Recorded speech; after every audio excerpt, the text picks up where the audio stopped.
جمعے کے دن کا جو اجتماع ہوتا ہے وہ عام دنوں کے بالمقابل اس میں نمازی زیادہ ہوتے ہیں۔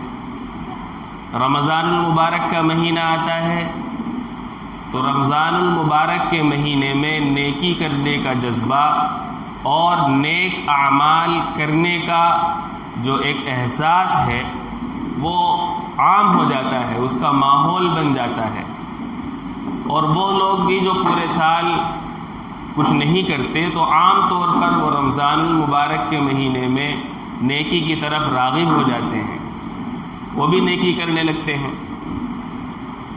ایسے ہی شعبان کی 15ویں شب ہے، 15ویں شب جس کو ہم شب برات کہتے ہیں، تو وہ بھی ایسی ہی ایک رات ہے جو اللہ تبارک و تعالیٰ کی طرف سے یوں کہہ لیجئے کہ ہمارے لیے اس میں ایک خاص قسم کا موقع فراہم کیا جاتا ہے، اور پھر اللہ تبارک و تعالیٰ امت محمدیہ کے ایک بڑے طبقے کے اندر اس رات کے تعلق سے ان کے دلوں کے اندر ایک محبت اور ایک مسجدوں کی طرف کشش، ایک اعمال حسنہ کی طرف رغبت ان کے دلوں میں ڈال دیتے ہیں۔ یہ اللہ تبارک و تعالیٰ کی رحمت کا نتیجہ ہے، کیونکہ 15ویں شعبان جس کو ہم شب برات کہتے ہیں، شب برات کا جو لفظ ہے یہ دراصل فارسی کا لفظ ہے۔ شب کا معنی ہے رات کے، اور برات کا معنی ہے کہ ایسی شب برات، دونوں کا مطلب یہ ہوتا ہے کہ ایسی رات جس کے اندر اللہ تبارک و تعالیٰ اپنے گناہگار بندوں کو گناہوں سے بری فرما دیتے ہیں۔ برات کا مطلب ہے بری ہونا، تو اس کا مطلب یہی ہے کہ یہ رات ایسی ہے کہ اگر اس رات سے صحیح طریقے سے فائدہ اٹھا لیا جائے اور سنت کے مطابق اس کو گزار لیا جائے تو ہمارے پاس ایک چانس ہے، ایک موقع ہے کہ ہم اپنی جو گناہوں سے آلودہ زندگی ہے، جو غلط کاریاں ہیں، اور جو ہمارے شب و روز کے جو آلودگیاں ہیں، جو معصیت ہیں، ان سب سے ہم اس رات میں پاک صاف ہو سکتے ہیں۔ چنانچہ بہت سی احادیث ہیں جن احادیث میں اس رات کے بارے میں فضیلتیں آئی ہیں۔ تقریباً 10 صحابہ کرام رضوان اللہ تعالی علیہم اجمعین سے متعدد احادیث آئی ہیں۔ ان سب کا خلاصہ یہ ہے کہ اللہ تبارک و تعالی کی جو نظر رحمت ہے وہ اس رات میں اپنے بندوں کی طرف بطور خاص متوجہ ہوتی ہے۔ جو میں نے حدیث پاک پڑھی ہے صرف اس کا مطلب بتا کر کے بات ختم کی جائے گی۔ حضرت علی رضی اللہ تعالی عنہ انہوں نے کہا کہ جناب نبی کریم صلی اللہ علیہ وسلم نے ارشاد فرمایا، اذا كانت ليلة النصف من شعبان، شعبان یہ جو مہینہ چل رہا ہے اس کا نام ہے، شعبان کے مہینے کی جب نصف شعبان آ جائے یعنی 15ویں شب جو آج ہے، تو کیا کرنا ہے؟ فقوموا لیلہا، تو جو اس کی رات ہے اس رات میں اللہ کی عبادت کرو۔ فقوموا لیلہا کا مطلب یہ ہے کہ اس رات کو اللہ کی عبادت میں گزارو۔ جب ہم اللہ کی عبادت کہتے ہیں تو عبادت کے اندر نماز تو بہرحال داخل ہے، سب کو معلوم ہے کہ نماز اللہ تبارک و تعالیٰ کی عبادت ہے۔ تو اس رات کے اندر بطور خاص نماز پڑھی جائے، نماز پڑھتے پڑھتے کوئی شخص تھک جائے تلاوت کر لی جائے، تلاوت کرنا نہیں آتی یا دل نہیں چاہ رہا کسی وجہ سے، اللہ کا ذکر کر لیا جائے، تسبیح پڑھ لی جائے، یا پھر کوئی بھی نیک عمل کر لیا جائے۔ ہر نیک عمل عبادت ہے اگر اس کو صحیح نیت سے کیا جائے، چاہے وہ نماز ہو، چاہے تلاوت ہو، چاہے وہ ذکر ہو، چاہے وہ خیرات ہو، چاہے وہ صدقہ ہو، چاہے کسی مظلوم کی مدد کرنا ہو، چاہے کسی پریشان حال کی پریشانی کو دور کرنا ہو، چاہے کسی بھوکے کو کھانا کھلانا ہو، چاہے کسی ضرورت مند کو کپڑا پہنانا ہو، وہ سب عبادت ہے۔ تو اس رات میں یہ کام کرنا ہے، فقوموا لیلہا، اس رات میں اللہ تبارک و تعالیٰ کی عبادت کرو، جتنی ہو سکے، جتنی کر سکتے ہو اتنی کرو۔ یہ نہیں ہے کہ رات کو جاگنا ہی ضروری ہے، جاگنا بذات خود مقصود نہیں ہے اس رات میں، بلکہ جاگنا اس لیے ہے کہ اس کے اندر جاگ کر نیک اعمال کیے جائیں گے۔ اگر کوئی جاگ کر نیک اعمال نہیں کر پا رہا ہے تو اس کو سو جانا چاہیے، اس لیے کہ جو مقدس راتیں ہوتی ہیں یا مقدس جگہ ہوتی ہیں، مقدس زمانہ ہوتا ہے، جس طریقے سے ان میں ایک ہمارے پاس چانس ہوتا ہے اور ان میں عبادت کرنے کا اجر و ثواب زیادہ ہوتا ہے، بڑا ہوا ہوتا ہے، تو ان میں اگر ہم گناہ کریں گے تو گناہ کرنے کا گناہ بھی عام جو مواقع ہیں ان سے زیادہ اس کا گناہ ملتا ہے۔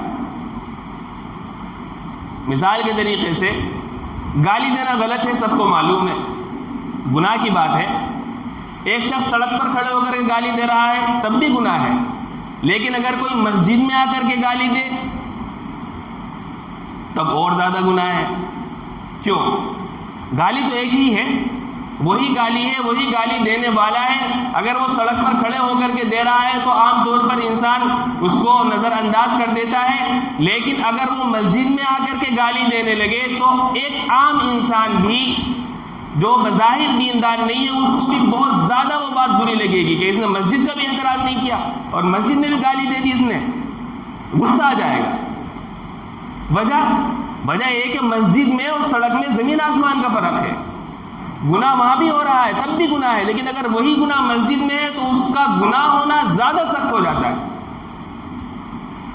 بالکل یہی ہے، شب برات کی رات ہو، رمضان المبارک کے ایام ہو، روزے کے ایام چل رہے ہوں، یا کوئی اور مقدس دن یا مقدس زمانہ ہو، جس طریقے سے اس میں عبادت کا اجر و ثواب زیادہ ہے ویسے ہی اس میں گناہ کا گناہ ہونا اور زیادہ ہو جاتا ہے۔ اس لیے میں عرض کر رہا ہوں کہ اس رات میں جاگنا بذات خود مقصود نہیں ہے۔ اگر کوئی جاگ کر کے عبادت نہیں کر پا رہا ہے بلکہ پھر وہ جاگنے کے بعد میں اپنی عادت کے مطابق موبائل دیکھے گا، موبائل میں غیر محرم کی تصویریں بھی آئیں گی، موبائل میں ادھر ادھر کی الٹی سیدھی ویڈیوز بھی دیکھے گا، یا مثلا کسی کی غیبت ہی کرنے لگے گا، یا کسی کی چغل خوری ہی کرنے لگے گا، یا مثلا کسی کو تکلیف ہی پہنچانے لگے گا اپنی زبان سے، ہاتھ سے، کسی بھی ذریعے سے، تو یہ سب گناہ ہے۔ اور عام دنوں میں گناہ کرنا تو ہے ہی گناہ، اس رات میں گناہ کرے گا تو یہ بڑا مجرم ہے، اور زیادہ بڑا مجرم ہے۔ تو اس لیے جتنا ہو سکے اتنی عبادت کریں، اور ورنہ تو پھر سو جائے۔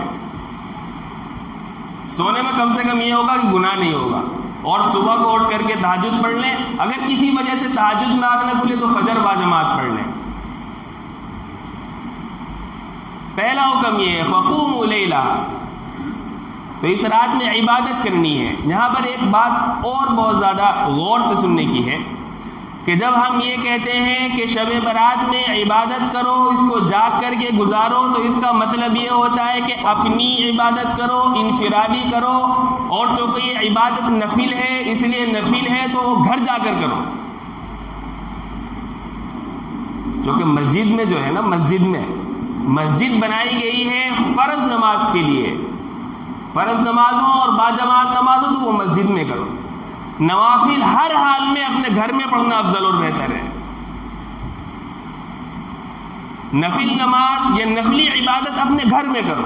حدیث پاک میں آتا ہے کہ اپنے گھر کو قبرستان مت بناؤ۔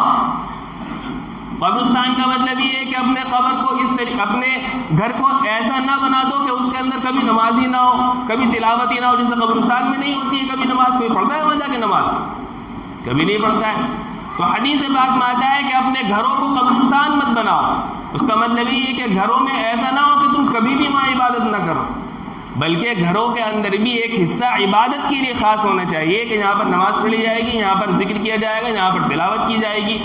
تو گھروں کے اندر جب ہم نمازیں پڑھیں گے، ذکر کریں گے، تلاوت کریں گے تو اللہ کی رحمت اترے گی، فرشتے نازل ہوں گے، گھروں کی نحوست دور ہو جائے گی، اور ایک شکایت اور ختم ہوگی۔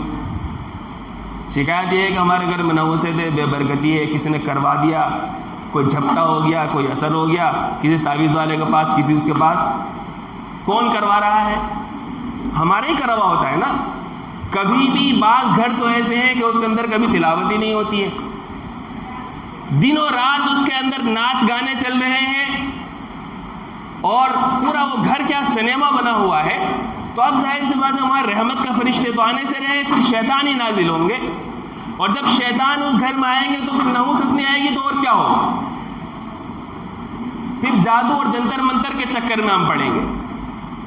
تو یاد رکھ لیجئے، جس گھر میں عبادت کا اہتمام ہوگا، تلاوت کا اہتمام ہوگا، تو اس کے اندر یہ الا بلا بھی نہیں آئیں گی، یہ مصیبتیں بھی نہیں آئیں گی، گھر میں رونق آئے گی، نورانیت آئے گی، اس گھر میں اچھا لگے گا. اس لیے اس رات میں عبادت ہے اور انفرادی عبادت ہے، تنہا عبادت ہے. تو حدیث میں آتا ہے فقوموا لیلا، جب 15ویں شعبان ہو تو اس کی رات میں عبادت کرو، انفرادی عبادت. وصوموا نہارا، اگلے دن ہے اس میں روزہ رکھ لو. روزے کا مطلب یہ ہے کہ روزہ جو رکھنا ہوتا ہے 15ویں شعبان کو، وہ روزہ رکھنا مستحب ہے. مستحب کا مطلب یہ ہے کہ اگر کوئی رکھے گا تو بہت اچھی بات ہے، ثواب ملے گا اسے، اگر کوئی نہیں رکھے گا تو کوئی گناہ بھی نہیں ہے.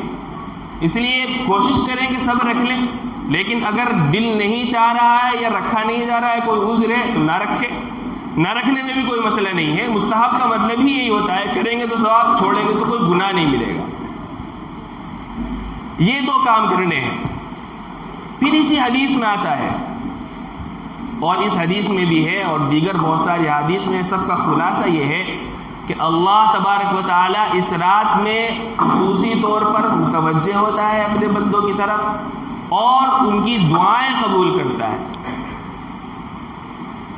اس لیے اس رات میں زیادہ سے زیادہ دعائیں مانگے، اللہ سے مانگے.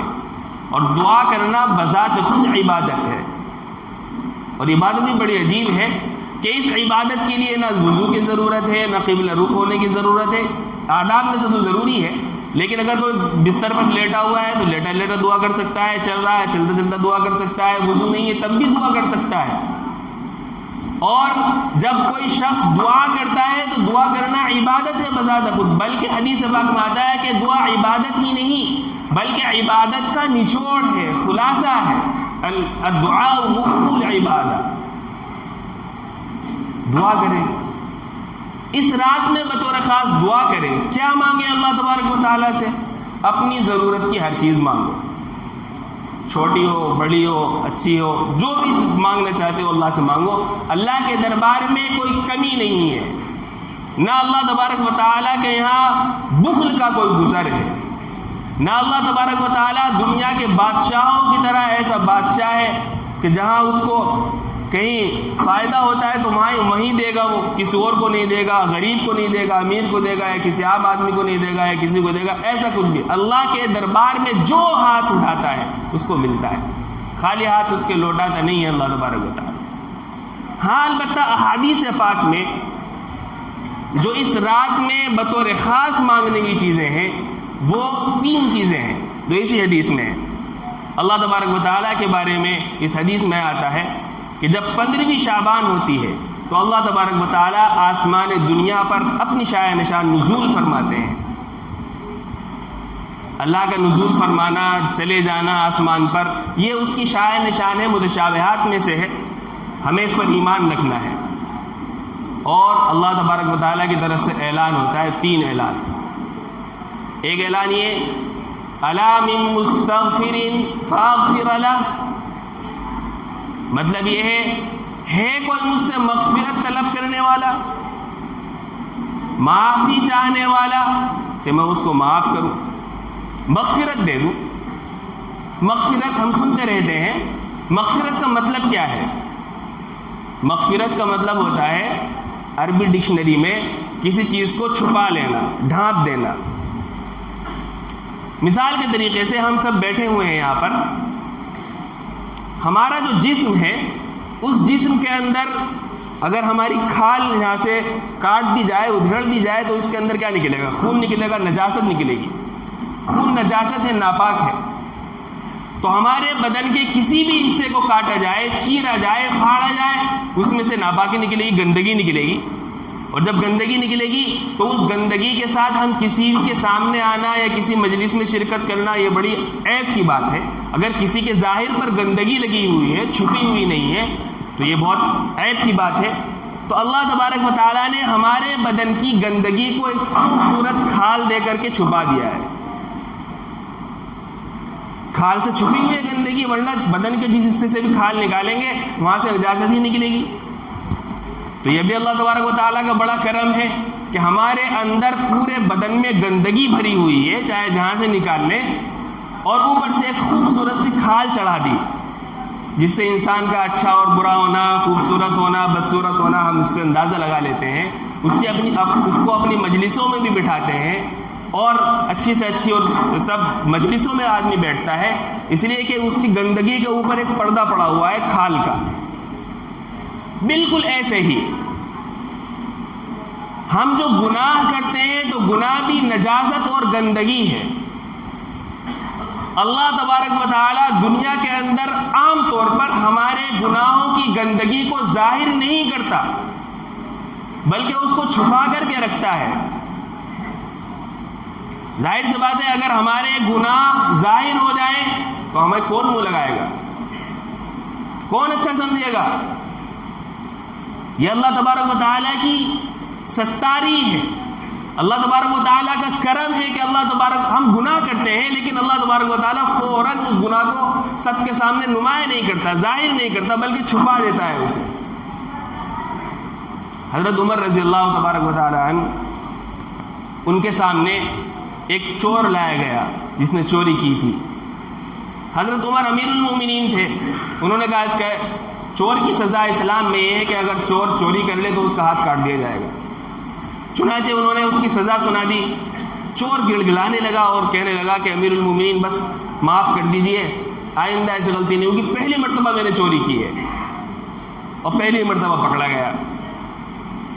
حضرت عمر رضی اللہ تعالیٰ عنہ نے فرمایا کہ تم جھوٹ بول رہے ہو، اللہ تبارک و تعالیٰ ایک دو مرتبہ کوئی گناہ کرنے پر اس کو ظاہر نہیں کرتا، چھپا دیتا ہے، یہ اس کی صفت ستاری سے بعید ہے۔ تم جو کہہ رہے ہو کہ میں نے پہلی مرتبہ چوری کی ہے، ایسا نہیں ہے۔ اگر تم پہلی مرتبہ چوری کرتے تو اللہ تبارک و تعالیٰ تمہیں اتنی جلدی رسوا نہ کرتا۔ تم رسوا ہو رہے ہو تو اس کا مطلب یہ ہے کہ تم نے اس سے پہلے بھی کئی مرتبہ چوری کی ہوگی۔ واقعہ یہی ہے، اللہ تبارک و تعالیٰ کی سنت یہی ہے کہ جب کوئی بندہ گناہ کرتا ہے اور وہ کرتا ہی رہتا ہے، پھر اللہ تبارک و تعالیٰ تھوڑا سا پردہ ہٹا دیتے ہیں، پھر وہ گناہ سب کے سامنے آ جاتا ہے کہ فلاں شخص جو ہے یہ گنہگار ہے۔ جیسے کوئی شخص نشہ کرتا ہے تو پہلے ہی دن گھر والوں کو، محلے والوں کو پتہ نہیں چلتا کہ یہ نشیڑی ہے، پہلے ہی دن نہیں پتہ چلتا، بہت عرصہ لگتا ہے، اس کو پتہ چلے گا، قریب والوں کو، دوسرے والوں کو، پھر معلوم ہوتا ہے کہ ہاں یہ نشے باز ہے، پہلے ہی مرتبہ نہیں پتہ چلتا۔ تو یہ جو چھپانا ہے گناہوں کی گندگی کو، نجاست کو، اس کو مغفرت کہتے ہیں۔ اگر ہمارا اللہ تبارک و تعالیٰ کے ساتھ یہ معاملہ آخرت تک رہے، میدان محشر میں بھی اللہ تبارک و تعالیٰ ہمارے گناہوں کو چھپا لے اور کسی مخلوق کے سامنے ظاہر نہ کرے تو اس کو مغفرت کہتے ہیں، یہ مغفرت ہے۔ تو اس رات میں اللہ تبارک و تعالیٰ سے یہ دعا فرمائیں کہ اللہ تبارک و تعالیٰ ہمارے گناہوں کی مغفرت فرما دے۔ گناہ تو ہم سے ہوں گے، بندے ہیں، کمزور ہیں، خواہشات لگی ہوئی ہیں، شیطان بھی لگا ہوا ہے، لیکن گناہ کر کے گناہوں پر جمع رہنا یہ غلط بات ہے، بلکہ جیسے ہی گناہ ہو جائے فوراً اللہ تبارک و تعالیٰ سے آدمی معافی مانگ لے، مغفرت طلب کر لے۔ تو اس رات میں 3 چیزیں اللہ تبارک و تعالیٰ سے بطور خاص مانگنی ہے۔ ایک تو یہ ہے کہ اللہ سے مغفرت مانگے، اور مغفرت کا مطلب یہ ہے۔ دوسری چیز جو حدیث پاک میں آتا ہے، اللہ تبارک و تعالیٰ کی طرف سے اعلان ہوتا ہے، وہ ہے رزق کے دینے کا۔ الا من مسترزق فارزقہ، ہے کوئی رزق مانگنے والا کہ میں اس کو رزق دوں۔ جب ہم رزق کہتے ہیں تو رزق کا مطلب ہم عام طور پر یہ سمجھتے ہیں کہ کھانے پینے کی چیزیں، روٹی، پانی، سالن، یہی سمجھتے ہیں رزق۔ لیکن یہ ہمارا ذہن ہے. رزق کا مطلب عربی میں صرف اتنا ہی نہیں ہوتا ہے. کھانے پینے کا نام ہی رزق نہیں ہے، بلکہ انسان کی دنیا کے اندر چھوٹی بڑی جو بھی ضرورت ہے، بلکہ آخرت کی بھی چھوٹی بڑی انسان کی جو بھی ضرورت ہے وہ سب کی سب رزق ہے. وہ سب رزق ہے. دنیا کے اندر انسان کی کھانے کی بھی ضرورت ہے، وہ بھی رزق ہے. پینے کی ضرورت ہے، وہ بھی رزق ہے. کپڑے کی ضرورت ہے، وہ بھی رزق ہے. گھر کی ضرورت ہے، وہ بھی رزق ہے. دیگر چیزوں کے لیے پیسے کی ضرورت ہے، وہ بھی رزق ہے. اور جو بھی ضرورتیں ہیں جن کو آپ اپنے ذہن میں لا سکتے ہیں وہ سب کی سب رزق ہے. تو جب ہم اللہ تبارک و تعالیٰ سے کہیں گے اللہ ہمیں رزق دے دے، تو اس کا مطلب یہ ہے کہ ہماری دنیا اور آخرت کی جتنی ضرورتیں ہیں وہ سب کی سب پوری کر دے. اب اس سے اچھا موقع کہاں ہوگا؟ اللہ تبارک و تعالیٰ کی طرف سے خود اعلان ہو رہا ہے کہ ہے کوئی مجھ سے مانگنے والا رزق، میں رزق دے دوں اسے. خود ہی اعلان ہے، گویا آفر آیا ہوا ہے آج کی رات میں. الا من مسترزق فارزقا، ہے کوئی بھی ہو. مسترزق کا مطلب یہ ہے اس سے پہلے من بھی لگا ہوا ہے، کوئی بھی مانگنے والا ہو فارزقا، میں اس کو رزق دوں گا. تیسری چیز کیا مانگنی ہے؟ تیسری چیز حدیث پاک میں آتی ہے، اس رات میں اللہ کی طرف سے بطور خاص جو دی جاتی ہے وہ ہے عافیت. الا من مبتلا فهو عافیہ. عافیت کا مطلب کیا ہے؟ عافیت عربی زبان کا لفظ ہے. عافیت کا مطلب یہ ہے کہ انسان کے اوپر جتنی بھی پریشانیاں آتی ہیں، پریشانی کیسی بھی ہو، کسی بھی قسم کی پریشانی ہو، وہ چاہے بیماری کی پریشانی ہو، چاہے رزق کی پریشانی ہو، چاہے اولاد کی پریشانی ہو، چاہے خاندان کی پریشانی ہو، یا کوئی مرض ہو، کوئی ہم ہو، کوئی غم ہو، کوئی رنج ہو، کسی بھی قسم کی انسان پریشانی میں مبتلا ہو، اس پریشانی سے نجات مل جائے تو اس کو عافیت کہا جاتا ہے. ایک حدیث پاک میں آتا ہے کہ اللہ تبارک و تعالی سے عافیت کا سوال کرو. لفظ ایک ہی ہے، صلی اللہ العافیہ، عافیت کا سوال کرو. اس لیے کہ جس بندے کو عافیت مل جاتی ہے، ایمان کے بعد اس سے بڑی دولت کوئی نہیں ہے. تو عافیت مانگو. تیسری چیز ہے عافیت. اگر کسی بندے کو عافیت مل جائے تو اس کی دنیا کی زندگی بڑی پرسکون بن جائے گی اور آخرت کی زندگی بھی پرسکون بن جائے گی. تو بطور خاص تین چیزیں اس میں مانگنی ہے. اللہ سے مغفرت مانگنی ہے، اس لیے کہ مغفرت دینے کا اعلان ہوتا ہے. اللہ تبارک و تعالیٰ سے رزق مانگنا ہے، اس لیے کہ رزق دینے کا اعلان ہوتا ہے. اللہ تبارک و تعالیٰ سے عافیت مانگنی ہے، اس لیے کہ عافیت دینے کا اعلان ہوتا ہے. اس کے علاوہ جو بھی چیزیں آپ کے ذہن میں آئے، چھوٹی ہو بڑی ہو، وہ سب اللہ تبارک و تعالیٰ سے مانگیے. ہم اللہ سے مانگ رہے ہیں جس کے خزانے میں کوئی کمی نہیں ہے، اور وہ مانگنے سے ناراض بھی نہیں ہوتا ہے بلکہ خوش ہوتا ہے. اور ہم جب بھی جو بھی چیز اللہ سے مانگتے ہیں اس کے سامنے ہاتھ پھیلاتے ہیں تو ہمارے ہاتھ کبھی بھی خالی نہیں جاتے. یہ بات ذہن میں رکھنی چاہیے. حدیث پاک میں آتا ہے کہ جب بندہ اللہ کے سامنے ہاتھ پھیلاتا ہے تو اس کے ہاتھ کو خالی واپس کرتے ہوئے اللہ تبارک و تعالیٰ کو شرم آتی ہے. حال بتا اللہ کے دینے کے طریقے الگ ہیں. ایسا نہیں ہے کہ جو ہم مانگیں گے فوراً ہاتھوں ہاتھ وہی چیز مل جائے، ایسا کوئی ضروری نہیں ہے. ایسا ہو سکتا ہے ہم نے مانگی کوئی چیز، اللہ کو معلوم ہے ہمارے حق میں وہ بہتر نہیں ہے، اللہ تبارک و تعالیٰ نے وہ چیز دے دی جو ہمارے حق میں بہتر تھی. یہ بھی دعا کی برکت ہوتی ہے.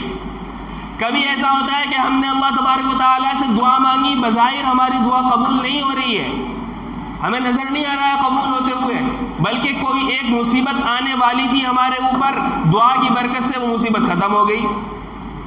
کبھی ایسا ہوتا ہے کہ مصیبت آنے والی تھی، بڑی مصیبت تھی، ہم نے اللہ سے دعائیں مانگی، صدقہ دیا، خیرات دیا، جس کی وجہ سے وہ مصیبت ہلکی ہو گئی. یہ بھی دعا کی قبولیت کی شکل ہے. ایک مصیبت ایسی تھی کہ اگر خدا نخواستہ وہ آ جاتی تو کئی لاکھ روپے خرچ ہوتے، اب مصیبت آئی تو صحیح لیکن کئی ہزار میں کام ہو گیا. اس کو ہم سمجھتے ہیں کہ ہماری دعا قبول ہی نہیں ہو رہی. ہم یہ سمجھتے ہیں کہ ہم ادھر دعا مانگے اور ہاتھ نیچے رکھنے سے پہلے فوراً وہ دعا ہماری آنکھوں سے نظر آئے کہ ہاں قبول ہو رہی ہے. یہ نادانی کی بات ہے. اللہ تبارک و تعالی حکیم ہے، اس کو اپنے بندوں کی حکمتوں کا علم ہے. جیسے ایک باپ کو اپنے چھوٹی اولاد کا علم ہوتا ہے کہ اس کے حق میں کیا بہتر ہے کیا برا ہے. اگر کوئی چھوٹا بچہ ہے اور اس کے ہاتھ میں کوئی تیز چاقو ہے اور وہ ضد کرنے لگے نہیں مجھے یہی چاقو چاہیے، تو باپ کتنا شفیق ہوتا ہے اپنی اولاد کے اوپر، لیکن اس نادان اور چھوٹے بچوں کے ہاتھ میں وہ ایک تیز دھار کا چاقو نہیں دے گا، اس لیے کہ معلوم ہے کہ نقصان ہو جائے گا اگر چاقو دے دیا تو، اس کی مانگ پوری کر دی، اس کی ڈیمانڈ پوری کر دی. تو بالکل یہی حال ہمارا ہے. ہم جب اللہ تبارک و تعالیٰ سے دعائیں کرتے ہیں اور بظاہر ہم جو مانگتے ہیں وہ ملتا ہوا محسوس نہیں ہوتا، تو بالکل ایسا ہی ہوتا ہے کہ اس کے دینے میں ہمارا کوئی دینی یا دنیاوی نقصان ہو سکتا ہے، اس لیے ہمیں وہ مانگی ہوئی چیز بالکل فوراً وہ مل نہیں رہی. اس لیے 3 چیزیں مانگیں. آخر میں یہ بھی عرض کر دوں کہ حدیث پاک میں بعض وہ لوگ بھی آئے ہیں کہ جو اس رحمت اور برکت والی رات میں بھی اللہ تبارک و تعالیٰ کا جو رحم و کرم ہے اس سے محروم رہ جاتے ہیں. مختصر 1-2 منٹ میں کہہ کر کے بات ختم کرتا ہوں. یہ بتا دوں کم سے کم کہ بعض گناہ ایسے ہیں کہ ہم میں سے اکثر لوگ اس میں مبتلا ہیں، اور اس گناہوں کی وجہ سے ہم اللہ تبارک و تعالیٰ کی ان راتوں میں بھی اور مغفرت کے زمانے میں بھی محروم رہ جاتے ہیں. پہلا شخص جو اس رات میں اللہ کی مغفرت سے محروم رہ جاتا ہے، اللہ کی رحمت سے محروم رہ جاتا ہے، وہ ہے مشرک، شرک کرنے والا. شرک کا مطلب یہ ہوتا ہے کہ اللہ تبارک و تعالیٰ کی جو خاص صفت ہے اس میں کسی دوسرے کو شریک ٹھہرانا، یہ شرک ہے. جیسے کسی غیر اللہ کے سامنے ماتھا ٹیکنا، کسی مزار کے سامنے جو ہے سجدہ کرنا، کسی سے منت مانگنا، نظر ماننا وغیرہ وغیرہ. ایک تو مشرک کی مغفرت نہیں ہے، مشرک کی بخشش نہیں ہوتی ہے. دوسرے، جو شخص کسی انسان کو ناحق قتل کر دے اس رات میں اس کی بھی مغفرت نہیں ہے، اس کی بھی بخشش نہیں ہے. اس لیے کہ کسی بھی انسان کو، چاہے وہ غیر مسلم ہی کیوں نہ ہو، بغیر گناہ کے قتل کرنا ایسا ہے جیسے ساری انسانیت کو قتل کر دینا. اللہ کے نزدیک بڑا جرم ہے. دوسرا، وہ شخص جو قاتل ہو اس کی بھی مغفرت نہیں ہے. تیسرا، وہ شخص جو زانی ہو، زنا کرتا ہو، اس کی بھی بخشش نہیں ہے. زنا کا مطلب یہ ہے کہ اللہ نے جو چیز جس طریقے سے اپنی خواہش پورا کرنا جائز نہیں رکھا ہے اس طریقے سے اپنی خواہش پوری کرتا ہے تو یہ زانی ہے، اس کی بھی بخشش نہیں ہے. زنا اتنا سخت گناہ ہے کہ اس سے ایمان کے چلے جانے کا خطرہ رہتا ہے، اور ایمان کا چلے جانا اس سے بڑا خسارہ دنیا میں کچھ نہیں ہے. اور یہ بات بھی میں واضح کر دوں کہ زنا ایک تو وہ ہے جس کو ہم سمجھتے ہیں، ایک آنکھوں کا بھی زنا ہے. حدیث پاک میں آتا ہے زنا العینین النظر، آنکھوں کا زنا یہ ہے کہ آدمی ان جگہوں کو دیکھے جو جگہ دیکھنا جائز نہیں ہے، غیر محرم کو دیکھنا.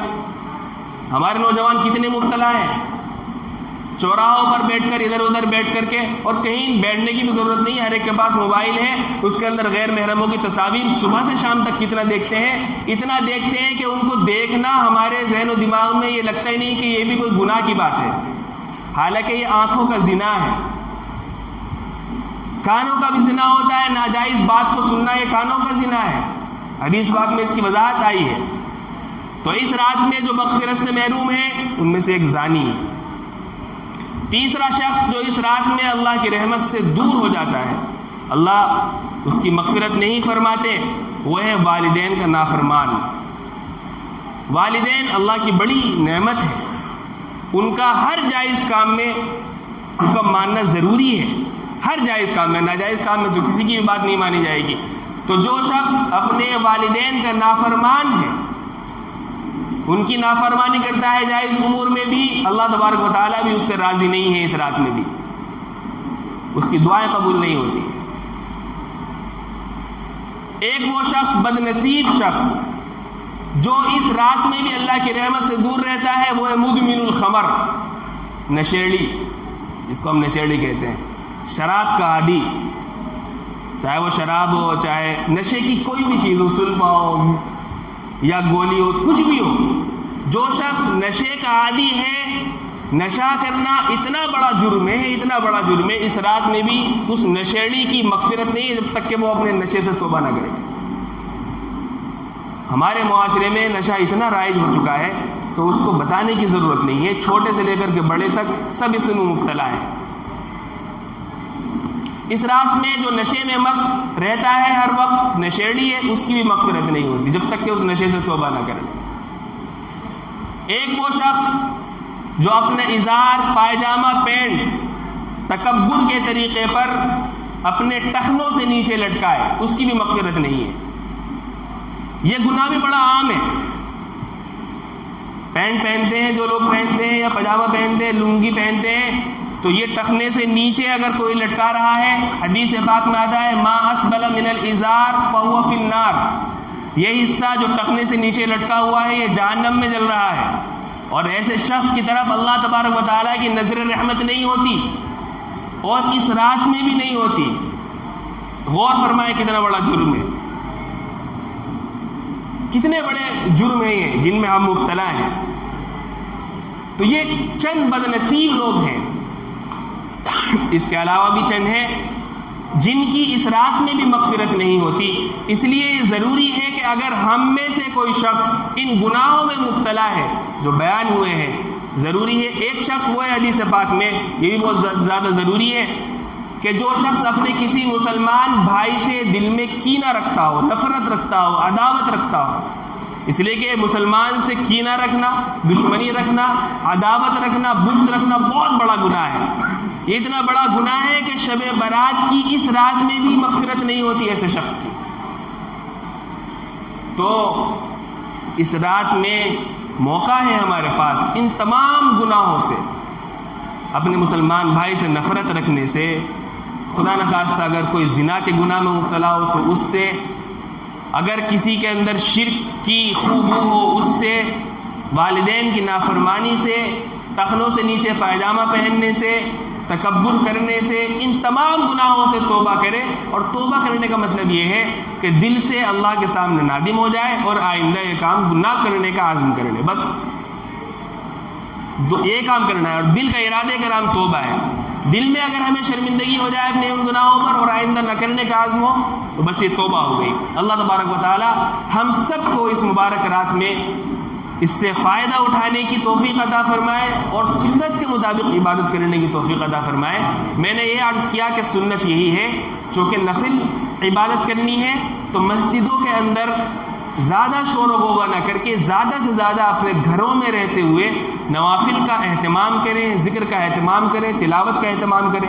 بہت سے لوگ یہ کہتے ہیں کہ ذرا مسجد میں رونق رہتی ہے، ہم اگر مسجد میں کریں گے تو پڑھ لیں گے تھوڑا بہت، گھر پر تو نیند آ جائے گی اور گھر پر نہیں پڑھا جائے گا۔ اس کا جواب یہ ہے کہ گھر پر عبادت کرنا یہ سنت کے مطابق ہے، مسجد میں نفل پڑھنا یہ سنت کے خلاف ہے۔ سنت کے خلاف پوری رات عبادت کریں اور سنت کے موافق 5-10 منٹ بھی عبادت کر لیں تو وہ عبادت اس عبادت سے بھاری پڑ جائے گی جو سنت کے خلاف ہے۔ اس لیے اس کا اہتمام کریں، جب ہم کام کریں تو سنت کے مطابق کرنے کی کوشش کریں۔ ایک عمل یہ بھی ہے اس میں، بعض لوگ قبرستان بھی جاتے ہیں۔